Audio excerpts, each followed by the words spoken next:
Finally guys આજના વ્લોગમાં તમારું સ્વાગત છે. આજનો વ્લોગ અહીંથી સ્ટાર્ટ કરીએ અને સવારના 10:10 થઈ ગઈ છે અને આજે બે જ કામ છે, બીજું તો કાંઈ હજી કામ નથી આવ્યું. ગાડીને સર્વિસમાં મૂકવાની છે અને આજ પહેલી વાર બુલેટ લાવવાનું છે અને બીજું કાંઈક કામ હશે તો હું તમને આજના વ્લોગમાં બતાવીશ. ને આજનો વ્લોગ અહીંથી સ્ટાર્ટ કરીએ. તો ફાઇનલી અટાણે સ્પ્લેન્ડર ગાડીને ગેરેજમાં મૂકવાની છે, થોડુંક કામ કરાવવાનું છે અને અટાણે સવારના 11:05 વાર છે. તો આગળ રસ્તામાં જઈને મળીએ. તો ફાઇનલી ગાડી લઈને નીકળી ગયો છું.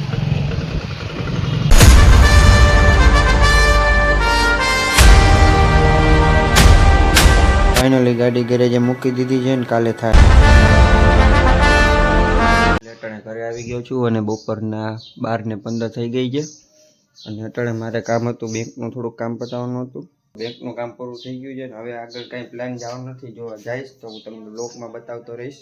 ફાઇનલી અટાણે જમવાનો ટાઈમ થઈ ગયો છે અને બપોરના 2:30 થઈ છે. તો જમવામાં શું છે હજી કાંઈ ખબર નથી. જમવાનું આવી જાય એટલે હું તમને બતાવીશ. તો ફાઇનલી આલુ પરોઠા બની ગયા છે અને જમીને પછી મળીએ.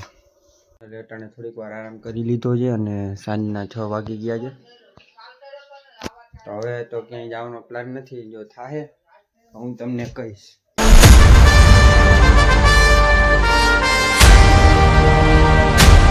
તો ફાઇનલી જામનગરની બજારમાં ફરવા માટે નીકળી ગયા બુલેટ લઈને. તો ફાઇનલી અટાણે દિગ્જામ સર્કલ વાળા રોડે નીકળી ગયા છીએ અને તમને દ્વારકાનું પબ્લિક દેખાડું. દ્વારકા હાલીને જવાવાળું આ છે દિગ્જામ સર્કલ વાળો રોડ અને ઠેક જગાણે આવા કેમ્પ બનાવેલા છે.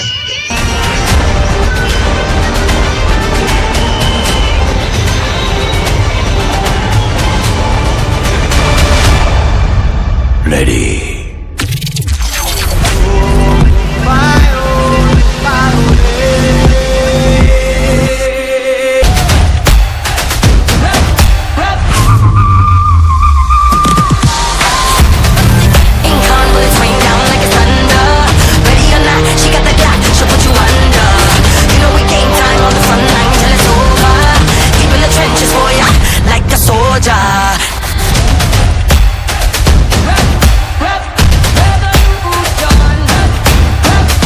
તો ફાઇનલી નવા ઘરે થોડીક વસ્તુ લેવાની હતી ને દેવાની હતી તો એ લઈ લઈ પછી મળીએ.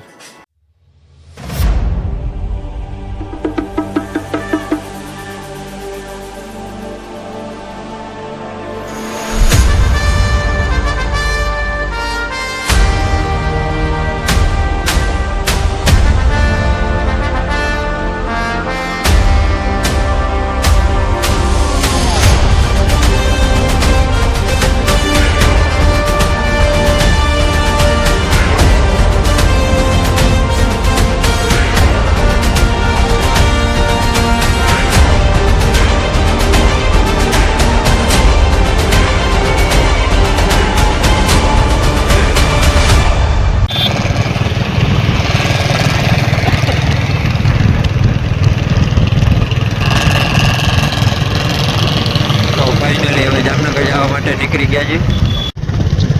તો ફાઇનલી આ મંદિર કયું છે એ જામનગરમાં રહેતા હશે ને ખબર હશે તો કમેન્ટ કરવાનું ભૂલતા નહીં.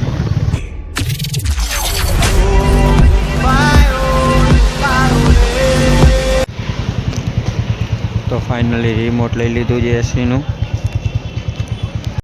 તો ફાઇનલી થોડાક અહીંયા બૂટ ને ચંપલ જોવા માટે આવ્યા હતા પણ આમાંથી એક કંઈ પસંદ હજી સુધી આવ્યા નથી.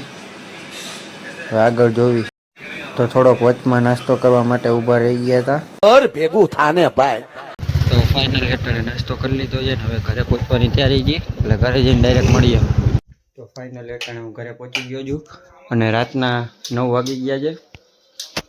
તો આજનો વ્લોગ તમને ગમ્યો હોય તો મારી ચેનલને સબસ્ક્રાઈબ, લાઈક ને કમેન્ટ કરવાનું ભૂલતા નહીં અને આવો નવો વ્લોગ કાલે લઈને આવું. તો કાલે મળીએ.